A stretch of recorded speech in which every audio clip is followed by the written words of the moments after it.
أعوذ بالله من الشيطان الرجيم. بسم الله الرحمن الرحيم.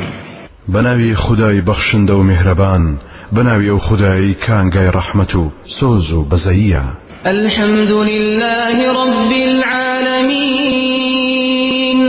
سپاسو ستایش هر شایسته خدایو بو خدایا که خاونو پروردگاری همو جهانیانو همو بونوره. الرحمن الرحیم.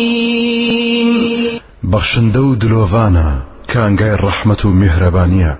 رحمتی لدنیا دا همو شتێکی گرتوتەوە، بەڵام لە قیامەت دا تەنها بۆ ئیماندارانە. مالك يوم الدين.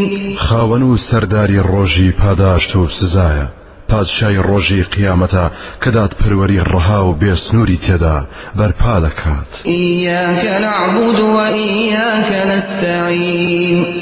خدایە تەنها هەر تۆ دەپەرستین و هەر لە تۆش داوای یارمەتی و پشتیوانی دەکەین لە کاروباری دین و دنیاماندا، بەتایبەت لەو کاروبارانەدا بە تۆ نەبێت بە کەسی دیکە لە بەندەکانت ناکرێت.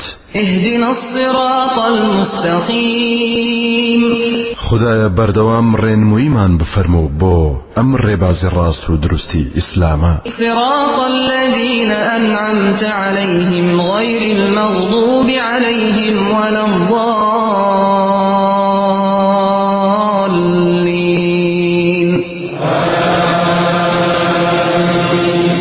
کە بەرنامە و ڕێبازی ئەوانەیە لە ناز و نیعمەتی خۆت بەهرەوەرد کردوون، نەمان خەیتە سەر ڕێبازی ئەوانەی خشم و قینیان لێ گیراوە بەهۆی ئەوەوە دەیزانن و لایان داوە، هەروەها نەمان خەیتە سەر ڕێبازی ئەوانەش کە سەرگەردان و گومڕان بەهۆی لاساری و یاخیبوون و نەزانینیانەوە.